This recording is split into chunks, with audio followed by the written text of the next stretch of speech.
ইঁদুরের বাচ্চাটা বড় একটা ব্রাশ নিয়ে দাঁত ঘষে, কিন্তু আজকে ব্রাশ করে সে যখন নাস্তা করতে যায় তখন ঘরের ছোট ছেলে তার জামা কাপড় খুলে ইঁদুরটার উপর ফেলে দেয়। আর বাচ্চাটার মা সেই জামা কাপড় সহ ইঁদুরটাকে সোজা ওয়াশিং মেশিনে ঢুকিয়ে দেয়। আর সেখানে আধা ঘন্টা ধরে তার ধুলাই হওয়ার পর সে বের হয়ে আসে। এমনই ছোটখাটো ঝামেলার মধ্যে দিয়ে তার জীবনটা কাটছিল।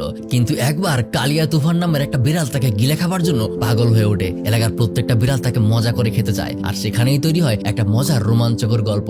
ছোটবেলায় আমার নিজের পছন্দের যত সিনেমা আছে তার মধ্যে এই সিনেমাটা একদম প্রায় উপরের দিকে ছিল। আর সেই গল্পটা এখন আপনাদেরকে বলতে চলেছি। বলছি 1999 সালে মুক্তি পাওয়া সিনেমাটার কথা, যার নাম স্টুয়ার্ট লিটল। তাহলে চলুন একদম শুরু থেকে শুরু করা যাক। গল্পের শুরুটা হয় একটা ছোট্ট বাচ্চাকে দেখিয়ে, যার নাম জর্জ। রিসেন্টলি তার বাবা মা সিদ্ধান্ত নিয়েছে তারা কোনো এক এতিমখানা থেকে আর একটা বাচ্চাকে অ্যাডপ্ট করবে। আর এই বিষয়টাতে জর্জ খুবই খুশি। সে তার বাবা মাকে জানায় তার কিন্তু ছোট ভাই লাগবে, তারা যেন কোনো ছোট বোন না নিয়ে আসে। তার সাথে সে অনেক খেলাধুলা করবে। তাই জর্জকে স্কুলে পৌঁছে দিয়ে দুজনে শহরের একটা এতিমখানায় চলে যায়। আর ওখানকার এতিমখানার যে ম্যানেজার তার সাথে কথা বলে বাচ্চাদেরকে সে ভেতরে দেখতে যায়। কিন্তু ভেতরে গিয়ে এতগুলো বাচ্চার মধ্যে তারা দুজনে কাকে রেখে কাকে বাছাই করবে সেটা বুঝতে পারে না, অনেকটা কনফিউজ হয়ে পড়ে। সেই হল রুমে যখন পাশে বসে দুজন খুঁজে খুঁজে দেখছিল যে তারা কোন বাচ্চাটাকে অ্যাডপ্ট করবে, ঠিক তখনই তাদের সামনে একটা ইঁদুরের বাচ্চা চলে আসে। ইঁদুরটা জানায় যে তার নাম হলো স্টুয়ার্ট। আর সে এখানে তাদের দুজনকে সাহায্য করে। সে বলে আপনি যদি কোনো মেয়েকে অ্যাডপ্ট করতে চান তাহলে অ্যানি খুব ভালো মেয়ে, আর যদি কোনো ছেলেকে চান তাহলে ক্যালের অনেক প্রতিভা আছে, এই ক্যাল ছেলেটাকে নিতে পারেন। তাছাড়াও আরো অনেক বাচ্চাদের নাম সে সাজেস্ট করে তাদেরকে স্টুয়ার্ট অ্যাডপ্ট করার জন্য। এভাবেই সে বিভিন্ন ছেলে মেয়েদের গুণাগুণের কথা বলতে থাকে। তখন তারা দুজন তাকে জিজ্ঞাসা করে যে বাচ্চাদের সম্পর্কে তুমি এত কিছু কিভাবে জানো? স্টুয়ার্ট জানায় যে আমি জানবো না তো কে জানবে, এতগুলো বছর ধরে আমি ওদের সাথে আছি। অনেকেই আমার চোখের সামনে দিয়ে তাদের নতুন পরিবারে চলে গেছে, আর আমার মতো অনেকেই এখানে রয়ে গেছে। আমি চাই প্রত্যেকে একটা নতুন পরিবার পাক, আমার মতো কেউ যেন এখানে পড়ে না থাকে। আর এই কথাগুলোই দুজনের মন ছুঁয়ে যায়। কিছুক্ষণ পর ম্যানেজারের কাছে ফিরে গিয়ে তারা স্টুয়ার্ট নামের ইঁদুরটার সম্পর্কে জানতে চায়। বলে যে তারা দুজনে আসলে ইঁদুরটাকে অ্যাডপ্ট করতে চায়, কিন্তু ম্যানেজার তাকে সাজেস্ট করে যে এতগুলো বাচ্চা থাকতে আপনি কেন ইঁদুরের বাচ্চা বাছাই করছেন? এটা তো আপনার পরিবারের সাথেও ম্যাচ হবে না। কিন্তু তবুও দুজনে এরকম সিদ্ধান্তই নেয়। তাই অফিসিয়ালি স্টুয়ার্ট এখন সেই পরিবারের সদস্য হয়ে যায়। আর এই পরিবারের নাম হলো লিটল পরিবার। অর্থাৎ তাদের প্রত্যেকের নামের শেষে আসলে লিটল থাকে। যেমন আমাদের অমুক খান, তমুক ভুইয়া, এরকম ভাবে তাদের সারনেম হলো লিটল। তাই এখন থেকে ইঁদুরটার নাম হয়ে যায় স্টুয়ার্ট লিটল। যাই হোক, সেখান থেকে যাওয়ার পর এতিমখানার প্রত্যেকটা বাচ্চা স্টুয়ার্টকে বিদায় জানায়। আর অবশেষে তারা বাড়িতে পৌঁছে যায়। এই প্রথম স্টুয়ার্ট একটা পরিবারের দেখা পেল। ভেতরে যাওয়ার পর দুজনেই স্টুয়ার্টকে তাদের ঘরের সবকিছু ঘুরিয়ে ঘুরিয়ে দেখায়। আর হঠাৎ করে কোথা থেকে যেন একটা পোষা বিড়াল এসে স্টুয়ার্টকে একদম খপ করে খেয়ে ফেলে। হ্যাঁ, বিড়ালের স্বভাব হলো ইঁদুর খাওয়া। কিন্তু তখনই জর্জের মা বাবা বিড়ালটাকে ধমক দেয়। আর ধমক দিতেই স্টুয়ার্টকে সে মুখ থেকে বের করে ফেলে দেয়। তারপর সে বোঝায় যে সে এখন থেকে এই পরিবারের সদস্য, তাই কোনোভাবেই তাকে খাওয়া যাবে না। আর এসব বলতে বলতেই জর্জ তার স্কুল থেকে ফিরে আসে। তো সে ভেতরে ঢুকেই তার ছোট ভাইয়ের খোঁজ করতে থাকে। তখন তার মা বাবা তার সাথে স্টুয়ার্টের পরিচয় করিয়ে দেয়। কিন্তু জর্জ কোনোভাবে বিষয়টা মেনে নিতে পারে না। সে বলেছিল তাকে খেলাধুলা করার জন্য একটা ছোট ভাই দরকার। এখন তারা তো একটা ছোট ইঁদুরের বাচ্চা নিয়ে এসেছে, আর ইঁদুরের বাচ্চার সাথে সে তো কখনোই খেলাধুলা করতে পারবে না। এই জন্য জর্জ তাদেরকে রাগ দেখিয়ে সেখান থেকে চলে যায়। আর স্টুয়ার্টেরও তখন বোঝার বাকি থাকে না যে জর্জ আসলে তাকে পছন্দ করেনি। এমনকি রাতে ডিনারের টাইমেও জর্জ তার মা বাবা এমনকি স্টুয়ার্টের সাথেও একটা কথাও বলে না। খাবার দাবার শেষ হলে জর্জের মা বাবা স্টুয়ার্টের জন্য একটা আলাদা রুম গুছিয়ে তার বিছানায় দিয়ে আসে। এমনকি এই ঘটনাগুলোতে স্টুয়ার্টও কিছুটা ইমোশনাল হয়, কারণ ছোটবেলা থেকে তার স্বপ্ন ছিল তারও একটা পরিবার হবে। আজকে সেটা পূরণ হয়েছে, কিন্তু পরিবারের একটা সদস্য তাকে মেনে নিতে পারছে না। এটাই তার মনে কষ্ট। এসব ভাবতে ভাবতেই লিটল ফ্যামিলির সেই বিড়ালটা তাদের রুমে এসে হাজির হয়। সে স্টুয়ার্টের সামনে গিয়ে তাকে ভয় দেখাতে শুরু করে। সে হিংসা করছে, কারণ এই ফ্যামিলিতে সে 3 বছর ধরে আছে। তার জন্য ছোট একটা গদি আছে, আর ইঁদুরের বাচ্চাটার জন্য একটা পুরো রুম দিয়ে দেওয়া হয়েছে। এটা সে কোনোভাবেই মানতে পারছে না। তাই স্টুয়ার্টকে সে হুমকি দেয় যেন সে তার ফ্যামিলি থেকে দূরে থাকে, না হলে তাকে খপ করে খেয়ে ফেলবে।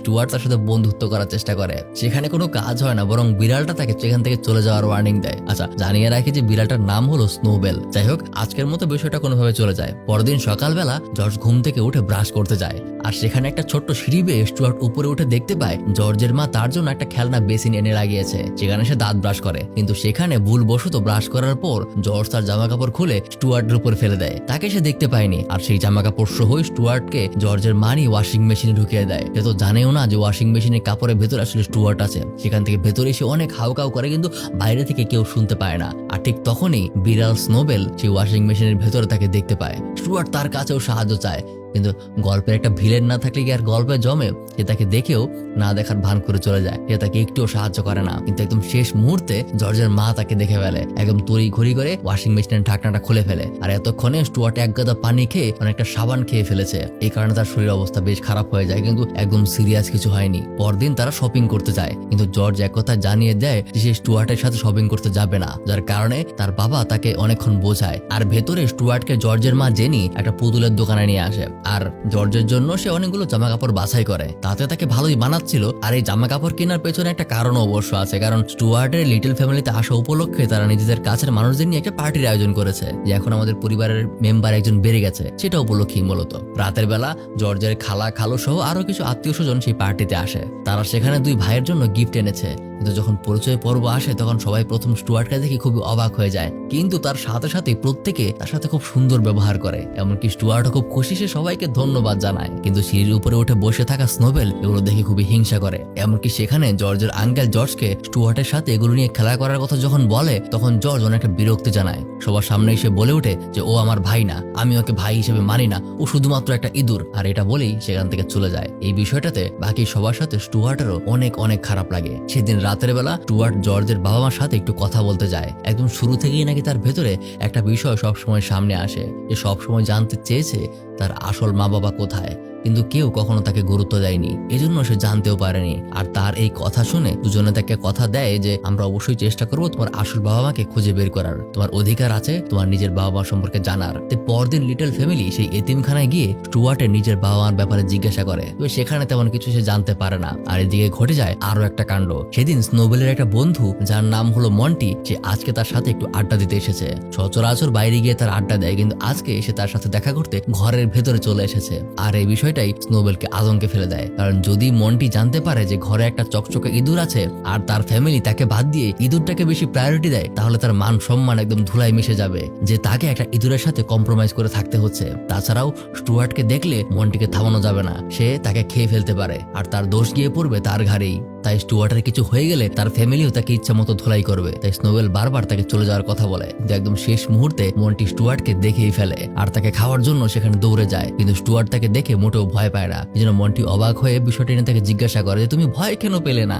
আর তখন স্টুয়ার্ট তাকে সবকিছু খুলে বলে। তখন আর মন্টির হাসিকে আটকায়, সে স্নোবেলকে নিয়ে হাসি তামাশা করতে শুরু করে। সে বলে তার মালিক নাকি একটা ইঁদুর। সে বলতে থাকে যে এত বড় বিড়াল হয়ে তাকে একটা ইঁদুরের সাথে কম্প্রোমাইজ করে থাকতে হচ্ছে, হা হা হা হা হা। এসব বলে সে স্নোবেলকে নিয়ে হাসি তামাশা করতে থাকে। আর এই কারণে এবার স্নোবেল স্টুয়ার্টের উপর এমন পরিমাণে রেগে যায় যে এবার তাকে সে শেষ করেই ছাড়বে।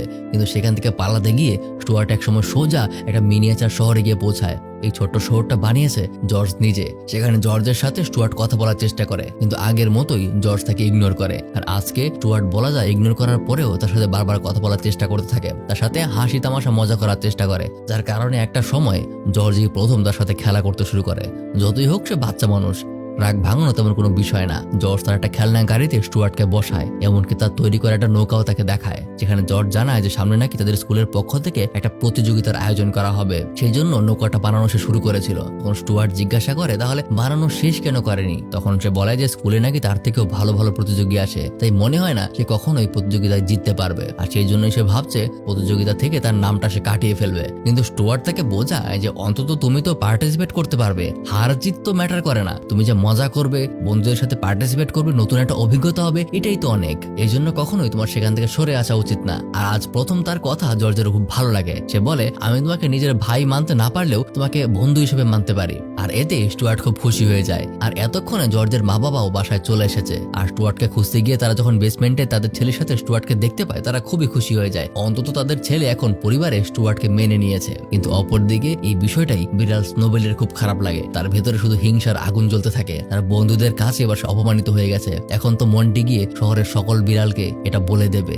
আর পরিবারেও এখন তার গুরুত্ব কমে গেছে, তার চেয়ে এখন এই ইঁদুরটাকে গুরুত্ব দিচ্ছে সবাই বেশি। এই জন্য নিজের অপমান সহ্য করতে না পেরে স্নোবেল তার বন্ধু মন্টির বদিতে এলাকার এক কালিয়া তুফানের কাছে যায়। সেখানে কালিয়া তুফান যখন জানতে পারে যে একটা ইঁদুর নাকি স্নোবেলের মালিকদের কাতারে রয়ে গেছে, বিষয়টা নিয়ে সে বেশ সিরিয়াস। এটা সমস্ত বিড়াল জাতির উপর একটা অপমান, তাই সে তাকে জ্যান্ত থাকতে দেবে না। যার কারণে স্নোবেল বিষয়টাতে কিছুটা স্বস্তি পায়। আর তার কয়েকদিন পর শহরের একটা লেকে সকল বাচ্চাদের নিয়ে সেই নৌকা প্রতিযোগিতার আয়োজন করা হয়েছে। সেখানে জর্জ স্টুয়ার্টের সাথে এই কয়েকদিনে যে নৌকাটা বানিয়েছে সেটা নিয়ে প্রতিযোগিতায় অংশগ্রহণ করতে এসেছে। তাদের সবকিছু খুব সুন্দরভাবে যাচ্ছিল। স্টুয়ার্ট নৌকার সবকিছু চেক করে দেখেছে কোথাও যেন কোনো সমস্যা না হয়। আর জর্জ তখন তার নৌকার পজিশন নিয়ে ব্যস্ত। আর তখন স্টুয়ার্ট জর্জের ব্যাগ থেকে নৌকার কন্ট্রোলার নিয়ে আসছিল, কিন্তু জিনিসটা তার জন্য খুবই ভারী আর এতগুলো মানুষের মধ্যে হঠাৎ করে সে ওটা নিয়ে পড়ে যায়। আর তার থেকেও খারাপ বিষয় হলো কেউ একজন তার কন্ট্রোলারটা পাড়া দিয়ে একদম ভেঙে ফেলে। আর এই ঘটনা দেখে জর্জের মন একদম ভেঙে পড়ে। এই কন্ট্রোলার ছাড়া সে নৌকা চালাবে কিভাবে? সে তো এই প্রতিযোগিতায় একবারই হেরে গেল।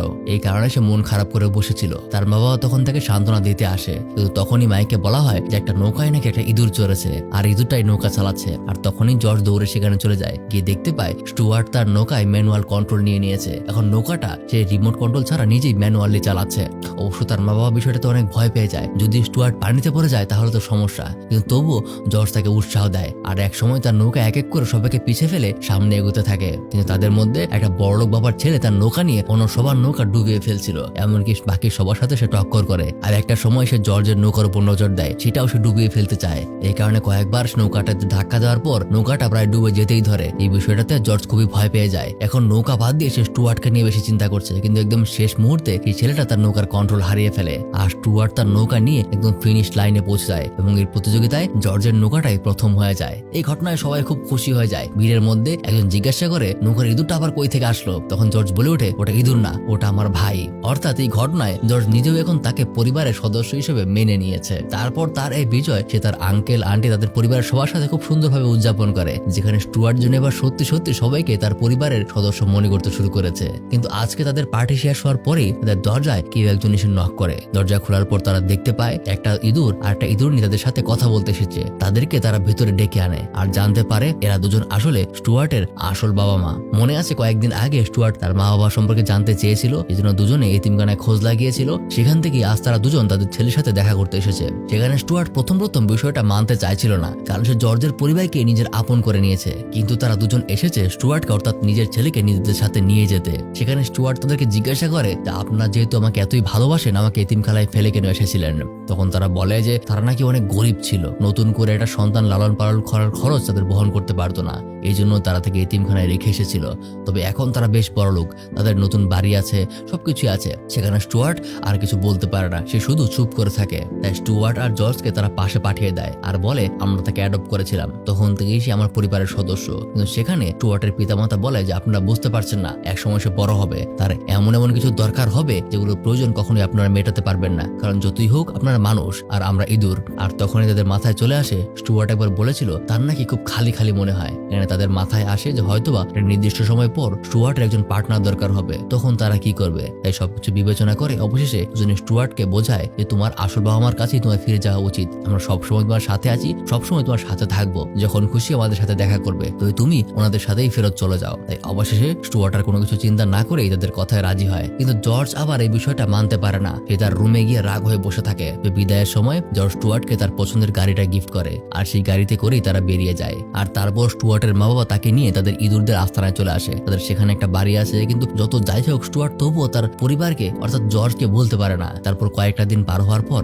বাড়িতে স্টুয়ার্টের ছোট ছোট জামা কাপড়ের জিনিসপত্র দেখে জর্জের মা খুবই কষ্ট পায়, সে তাকে অনেক মিস করতে শুরু করে। তাদের জন্য অপেক্ষা করছিল আরো ভয়ঙ্কর কিছু। সেদিন সে এতিমখানার ম্যানেজার ওখান থেকে তাদের সাথে দেখা করতে আসে। এসে সে জানায় যে কয়েকদিন আগে তো আপনারা স্টুয়ার্টের মা বাবার কথা আমার কাছে জানতে চেয়েছিলেন, আমি আসলে জানতে পেরেছি যে কয়েক বছর আগেই স্টুয়ার্টের মা বাবা একটা দুর্ঘটনায় মারা গেছে। আর এই কথা শুনে তারা অবাক হয়ে যায়, কারণ দুদিন আগেই তো স্টুয়ার্টকে তার মা বাবার কাছে সে ফেরত পাঠিয়েছে। অর্থাৎ বোঝা যায় যে সেই দুজন আসলে স্টুয়ার্টের আসল মা বাবা ছিল না, তারা ছিল কোনো প্রতারক চক্র, তারা আসলে স্টুয়ার্টকে কিডন্যাপ করে নিয়ে গেছে। তাই এবার কোনো কিছু চিন্তা না করে দুজন স্টুয়ার্টের জন্য একটা জিডি করে ফেলে আর অফিসারদের সাথে সবকিছু খুলে বলে যে কিভাবে স্টুয়ার্টকে কিডন্যাপ করা হয়েছে। তাই পরবর্তীতে বিষয়টা একদম জোরাসোরে তদন্ত শুরু হয় যে কে বা কারা এর পেছনে আছে। আর তখনই আমরা দেখতে পাই সেই কালিয়া তুফানকে। আর এখানে তিনজনের কথাবার্তায় বোঝা যায় স্টুয়ার্টের সাথে যা হয়েছে এর পেছনে আসলে এই তিনজনের হাত আছে। কিন্তু বিষয়টা যেহেতু এবার সবার সামনে চলে এসেছে তাই একে নিয়ে তদন্ত শুরু হয়েছে। তাই এবার সবাই বিপদের মুখোমুখি। স্নোবেলেতে খুবই ভয় পেয়ে যায়, যদি লিটল পরিবার এই সম্পর্কে জানতে পারে তাহলে অবশ্যই তাকে ঘর ছাড়া করে দেবে। তাই এবার কালিয়া সবকিছু ধামাচাপা দিতে স্টুয়ার্টকেই দুনিয়া থেকে সরিয়ে দেওয়ার সিদ্ধান্ত নেয়। না থাকবে স্টুয়ার্ট আর না বের হবে সত্য। আর এই সকল খবর পৌঁছে যায় স্টুয়ার্টের নকল বাবা মার কাছে। কিন্তু আসলে তারা স্টুয়ার্টের নকল বাবা মা হলেও এই কয়েকদিনে সত্যি সত্যি তারা তাকে নিজের ছেলের মতো দেখতে শুরু করেছে। তাই যখন কালিয়া তুফানের উদ্দেশ্য তারা জানতে পারে যে স্টুয়ার্টকে তারা একবারে মেরে ফেলবে, তাই তখন সে স্টুয়ার্টকে তাদের আসল সত্য জানিয়ে দেয়। সে বলে দেয় যে তারা দুজন আসলে তার আসল পিতামাতা না, বরং সেই কালিয়া তুফানের কথাতেই তারা এই অভিনয়টা করেছে। কিন্তু আজকে কালিয়া তুফান তাকে একদম মেরে ফেলতে চায়, তাই সময় থাকতেই সেই জন্য এখান থেকে পালিয়ে যায়। এই সকল কথা স্টুয়ার্টকে প্রথম খুবই কষ্ট দেয়, কিন্তু পরে সে খুবই খুশি হয়ে যায় যে কারণ তারা আজ তার আসল বাবা না, অর্থাৎ আবারও সে লিটল পরিবারের কাছেই ফিরে যেতে পারবে। তাই সে তার নকল বাবা মাকে বিদায় জানিয়ে জর্জের দেওয়া গাড়িটা নিয়ে লিটল ফ্যামিলির কাছে ফেরত যেতে বের হয়। আর অপরদিকে এই খবর কালিয়া তুফানের কাছেও পৌঁছে যায়, যার কারণে সে এতটাই রাগ হয় যে সিদ্ধান্ত নেয় প্রথমে ওর নকল বাবা মাকে শেষ করবে, তারপর ওকে ধরা যাবে। আর সেই অনুযায়ী তারা কাজ শুরু করে দেয়। এদিকে স্টুয়ার্ট বাড়ির প্রায় কাছাকাছি চলে এসেছে, কিন্তু একদম শেষ দিকে রাস্তা হারিয়ে ফেলে। ঠিক তখনই সেখানে ঝোপের মধ্যে থেকে লুকিয়ে থাকা কয়েকটা বিড়াল এসে তাকে ঘিরে ধরে, কারণ স্টুয়ার্টকে মারার জন্য কালিয়া এদেরকে অনেক আগে থেকেই অ্যাপয়েন্ট করে রেখেছিল। সেখান থেকে স্টুয়ার্ট কোন রকমে পালাতে শুরু করে, কিন্তু এক সময় সে ড্রেনের পাইপের ভিতর ঢুকে পড়ে আর একদম শেষে ম্যানহোলের পানি স্রোতের মধ্যে পড়ে যায়। অবশ্য এতে বিড়ালগুলি তার পিছু ছেড়ে দেয়, কিন্তু স্টুয়ার্টের সামনে এখন নির্ধারিত মৃত্যু। আর এখানেও একদম শেষ মুহূর্তে কোন রকমে ওখানকার একটা রড ধরে সে বেঁচে যায়। এদিকে লিটল ফ্যামিলিতে তারা প্রত্যেকে সহ তাদের আত্মীয় স্বজনেরা স্টুয়ার্টের খোঁজ লাগিয়ে দেয় আর বিভিন্ন পোস্টার হাতে নিয়ে এক একজন ঘর তালা দিয়ে বেরিয়ে পড়তে শুরু করে। ঠিক সেই মুহূর্তে স্টুয়ার্ট তাদের বাড়ির সামনে ড্রেনের ঢাকনা থেকে বের হয়ে আসে, কিন্তু তার কপাল খুবই খারাপ ছিল, একটু আগেই সবাই ঘরে তালা দিয়ে বের হয়ে গেছে। সেই ভেতরে গিয়ে কাউকে খুঁজেও পায় না, শুধুমাত্র স্নোবেল নামের সেই বিড়ালটা তাদের ঘরে ছিল। তবে এখানেই তার মধ্যে অন্য একটা প্ল্যানিং চলছিল। সে স্টুয়ার্টকে দেখেই তাকে ভুল বোঝাতে শুরু করে, বলে তুমি ফেরত আসলে কেন, তুমি চলে যাওয়ার পর তারা খুব সুখে শান্তিতে ছিল। আর এই বিষয়টা স্টুয়ার্টের একটু অদ্ভুত লাগে। তখন স্নোবেল তাকে আরো ভুল বোঝাতে শুরু করে, বলে তুমি তো ওদের পরিবার একটা বোঝা ছিলে, তুমি চলে যাওয়ার পর সবাই নিজেদেরকে মুক্ত মনে করতে শুরু করেছিল। কিন্তু স্টুয়ার্ট তার কোনো কথাই বিশ্বাস করছিল না, তাই স্নোবেল তাকে প্রমাণ দেখানোর জন্য ওখানে থাকা তাদের সেই ছবিটা দেখায়, যেখানে স্টুয়ার্ট নিজেও ছিল। প্রত্যেকে থাকলেও স্টুয়ার্টের অংশটা ছিঁড়ে ফেলা হয়েছে। আর এটা দিকে স্নোবেল তার ব্রেইন ওয়াশ করতে শুরু করে। সে বলে তুমি এখান থেকে চলে গেলেই ভালো হবে, কেউ তোমাকে আসলে পছন্দ করে না। কিন্তু আসলে এই ছবিটা তারা ছিঁড়ে নিয়েছিল একটা মিসিং পোস্টার বানানোর জন্য। মূলত তাকে খুঁজতেই সবাই বাইরে বের হয়েছিল, আর এখান থেকে ছবিটা নিয়েই সেটা ফটোকপি করে সব জায়গায় লাগিয়ে দিয়েছিল। কিন্তু এই বিষয়টাকেই হাতিয়ার বানিয়ে স্নোবেল তাকে ভুল বোঝায়, আর এতে করে একসময় স্টুয়ার্ট সত্যি সত্যি সেটা বিশ্বাস করে নেয় যে সে আসলে এই পরিবারের বোঝা ছিল। তাই মনে কষ্ট নিয়ে সে ঘর থেকে বের হয়ে যায়। একা একা সে কোথায় যাবে এবার সেটাও জানে না, সেজন্য একটা মিথ্যা আশা নিয়ে ফিরে এসেছিল। তাই শেষবারের মতো লিটল পরিবারকে বিদায় জানিয়ে সে চলে যায়। আর তার কিছু সময় পর লিটল ফ্যামিলির সবাই বাড়িতে ফিরে আসে। আর এদিকে জর্জ টেলিফোন নিয়ে সবসময় বসে থাকে, যদি তার কাছে কোনো খবর আসে তাহলে সে সাথে সাথে ছুটে যাবে। তাছাড়াও পরিবারের সবাই তাকে এত ভালোবাসে, এই বিষয়টার দিকে স্নোবেল এবার তার ভুল বুঝতে পারে। বাইরে থেকে তখন অন্যান্য বিড়ালরা সে স্নোবেলকে জিজ্ঞাসা করে যে স্টুয়ার্ট আসলে কোথায়। সে বলে যে ও চলে গেছে, ওকে নিয়ে আমাদের আর কোনো কাজ নেই। কিন্তু বাকিরা তা মান না, বাকিরা স্টুয়ার্টকে মিলেমিশে খেয়ে ফেলার প্ল্যান করতে থাকে। কিন্তু আজ প্রথম স্নোবেলের মনে স্টুয়ার্টের জন্য একটা সফট কর্নার তৈরি হয়। তাদের পেছনে পেছনে গিয়ে সে তাদের বোঝায়, কিন্তু কেউ তার কথা বুঝতে চায় না। একসময় তাদের চোখের আড়ালে স্নোবেল নিজেই স্টুয়ার্টকে খুঁজে পেয়ে যায়, কিন্তু সেখানে তার কোনো ক্ষতি সে করে না, বরং তাকে জানায় যে তোমার এখান থেকে পালানো উচিত, আমার বন্ধুরা তোমাকে মারতে আসছে। কিন্তু স্টুয়ার্ট কোনো কিছু বুঝে উঠতে পারে না যে তার সাথে আসলে কি হচ্ছে। আর একসময় মন্টি তাদেরকে দেখে ফেলে, আর বাকিরাও সেখানে চলে আসে। তাই স্টুয়ার্টকে নিয়ে এখান থেকে গাছের উপরে উঠে যায়, যে কারণে স্টুয়ার্ট থেকে ধন্যবাদ জানায়। আজ প্রথম স্নোবেল তার জন্য চিন্তা করছে। স্নোবেল এখানকার পরিস্থিতি খারাপ দেখে দ্রুত লিটল ফ্যামিলির কাছে তাকে ফেরত যেতে বলে, কিন্তু স্টুয়ার্ট বলে সে তাদেরকে আর কষ্ট দিতে চায় না। আর এটা শুনতেই স্নোবেল কিছু চিন্তা না করে তাকে সব সত্য বলে দেয় যে আসলে যখন বাড়িতে কেউ ছিল না, সবাই তাকে খুঁজতে বের হয়েছিল। আর সেই ছবিটা আসলে তারা নিয়েছিল তার চেহারা নিয়ে পোস্টার বানানোর জন্য, যেন তারা তাকে খুঁজে পায়। স্নোবেল তাকে হিংসা করতো, এই জন্যই তাকে উল্টাপাল্টা বুঝিয়েছে। এসব কথা শুনে স্টুয়ার্ট এবার অবাক হয়ে যায়। এমনকি বাকি বিড়ালরা যখন তাকে মারতে আসে, স্নোবেল নিজে আজকে স্টুয়ার্টকে বাঁচায়, কিন্তু এতে করে সে বাকিদেরও শত্রুতে পরিণত হয়। তাই স্টুয়ার্ট তাদের নজর সরানোর জন্য ওখান থেকে পালিয়ে যায়। তবে একদম শেষে সে আবারও ধরা পড়ার পরিস্থিতিতে চলে আসে। একদম শেষে নোবেল ওখানকার সবগুলো বিড়াল সেই ডালেই বসেছিল সেটাকে ভেঙে দেয়, আর সবাই নিচে পড়ে যায়। পরে স্টুয়ার্টকে নিয়ে লিটল হাউসে চলে আসে। জানালা দিয়ে স্টুয়ার্ট সবাইকে ডাক দেয়। তাকে দেখে সবাই অবাক হয়ে তার দিকেই ছুটে আসে। তারা সবাই স্টুয়ার্টকে ফিরে পেয়ে খুবই খুশি হয়ে যায়। সে জানায় আজকে স্নোবেল যদি তাকে বাড়ি ফিরিয়ে না আনতো তাহলে হয়তো সে আর কখনোই ফিরতে পারতো না। তাই স্নোবেলকেও তারা আদর করে। আর তাদের সবাইকে এত খুশি দেখে স্টুয়ার্ট জিজ্ঞাসা করে, আমার মনে হয় আমি একটা হ্যাপি ফ্যামিলি পেয়েছি। সবাই তারপর ঘরের ভেতরে চলে যায়। আর এরপর থেকে প্রতিদিনই তাদের মধ্যে হাসি তামাশা মজা আর খেলাধুলা চলতেই থাকে। পরিবারের সবাই এখন তাকে নিজেদের পরিবারের সদস্য হিসেবে মেনে নিয়েছে। আর এখানেই আজকের কিউট গল্পটা শেষ হয়ে যায়। তবে এখানেই শেষ না, পরবর্তীতে এই সিনেমার আরো একটা সিকুয়াল মুক্তি পেয়েছিল, যেটা হলো স্টুয়ার্ট লিটল 2। যদি আপনারা চান তাহলে খুব দ্রুত সেটাও আমি নিয়ে আসবো। তাই কমেন্টে পার্ট 2 লিখে ফেলুন। যদি আমার কাছে মোটামুটি 1000 কমেন্ট চলে আসে পার্ট 2 লিখে, তাহলে খুব দ্রুতই ওইটা পাবলিশ করে ফেলবো। আর ঠিক এমনই একটা মজার গল্প দেখতে ডান পাশের এই ভিডিওটাও দেখতে পারবেন। এতক্ষণ আপনাদের সাথে ছিলাম আমি মারুফ। দেখা হবে পরবর্তী আরেকটা ভিডিওতে।